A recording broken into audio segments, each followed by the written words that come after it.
Smile X. Kasi guys, sobra talagang mura ng tablet na ito at full package ko pa ito nakuha. Sa murang halaga guys, meron ka na ditong 10.1 inches na tablet. I-unbox na natin yan.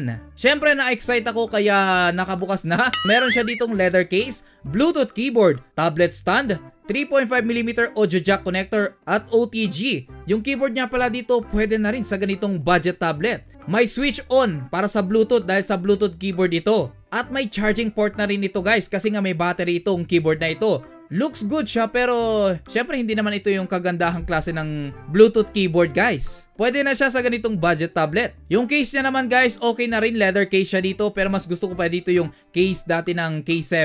Okay lang naman din ito guys kaso natatabunan kasi dito yung medyo kakaunting part dito ng screen pero ipapakita na lang natin siya dito mamaya. Syempre kapag binuksan naman natin yung kanyang box dito makikita natin dito yung tablet. May free na naman itong screen protector, pin, charger at Type-C cable. Upon checking nga sa manual niya ay nagulat ako kasi meron na naman isa na namang charger adapter dito. Nakasama itong tablet guys. Halos parehas na parehas lang ito mga kaloko sa nailagay nila dito, dalawa. I'm not sure kung factory error o talagang doble lang talaga dito no. Kagaya ng laman dito ng seasoning dito ng Pansit Canton. Doble. Pero definitely hindi to charger ng keyboard kasi nga 2 ampere ito. At yung ginawa ko nga pala ditong bundle is yung bundle C kaya kumpleto. Yung ibang bundle kasi guys walang keyboard na kasama. Sa tablet itself, meron na naman itong blue screen protector. Mabuti pa tanggalin na naman natin ito. So far so good naman ang kanyang display. At meron itong 2MP front camera. Sa left side niya naman dito ay meron dito yung kanyang power button, volume button. At syempre pati yung slot dito ng SIM card at SD card. Support niya rin dito ang 2TB.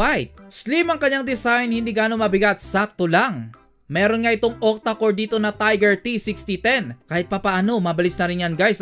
Pwede na. Running siya dito ng Android 11. May 5 megapixel siya ditong rear camera na without flash. At 2 megapixel sa front. Sa RAM niya naman meron itong 4GB of RAM at 64GB internal storage. At yung battery niya naman dito meron itong 6,000 mAh na battery. Pwede na rin.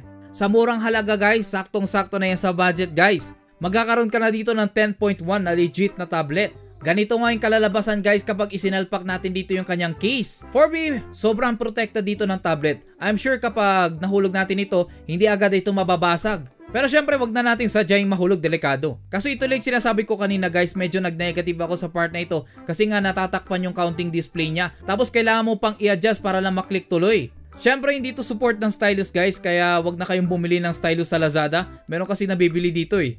Sobrang dali lang guys i-pair dito yung kanyang Bluetooth keyboard. I-on mo lang dito yung Bluetooth ng keyboard at Bluetooth din ng tablet mo. At i-connect mo lang, i-pair mo lang sila dito guys. At yun, you're good to go. So far, very responsive naman dito yung kanyang keyboard. Pares lang dito yung feel ko dito sa keyboard ng X-Game. Pero mas maganda lang ng kaunti dito yung keyboard dito ng X-Game. Sa display niya naman dito, good na rin guys. Sa ganitong kamurang tablet, FHD na rin siya. Solid dito yung likod niya, plain. As in, camera lang dito yung makikita mo at counting text. Of course, subukan natin dito the moment of truth. Kaya ba dito ng tablet na itong makapaglaro ng mga games? Mabuti pa, subukan natin guys. Sinubukan ko dito yung Genshin Impact na naman sa lower setting niya dito at nagulat ako, wow, running well. Wala ako dito nakitang frame drops, wow, impressive ng tablet na ito guys ha. Responsive lahat dito ng controls niya dito at yung buttons niya dito. Wala ako nakitang delay dito ng movement. Yun lang, medyo pangit lang dito yung graphics guys kasi nasa low graphics tayo dito.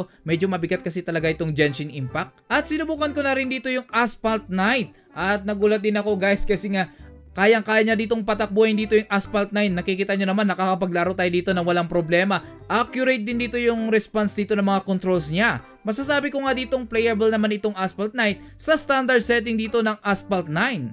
So far so good guys, sa ganitong kamurang tablet guys, meron ka na ditong 10.1 inches na display na tablet na pwede mo na rin dito guys paglaruan. Nasa 6,000 battery din ito kaya magtatagal din ito guys. Halos lahat ng mga basic need mo sa cellphone guys pwede mong gamitin dito sa tablet. Pwede rin pang Netflix yan guys ha. Overall, parang yung nakita ko lang downside ng tablet na ito, mas gusto ko yung camera ng X-Game. Ito kasi talagang budget ito guys kaya medyo standard lang dito yung camera niya dito. Pero pwede mo nang gamitin dito sa online class. Pwede rin sa Zoom. Pero overall guys, nagustuhan ko rin dito yung tablet nito guys. Kasi alam nyo naman, auto clicker is real sa Roblox box guys at nakikita nyo naman dito, hindi ako nagkaroon dito ng problema, running good siya dito. About sa charging niya naman dito guys, very standard lang yung charging niya dito, medyo matagal din. Kasi hindi niya support dito yung fast charging. Syempre guys, mag-iwan nga pala ako dito ng link dito sa description below para makapag-avail ka na rin dito ng ganitong tablet.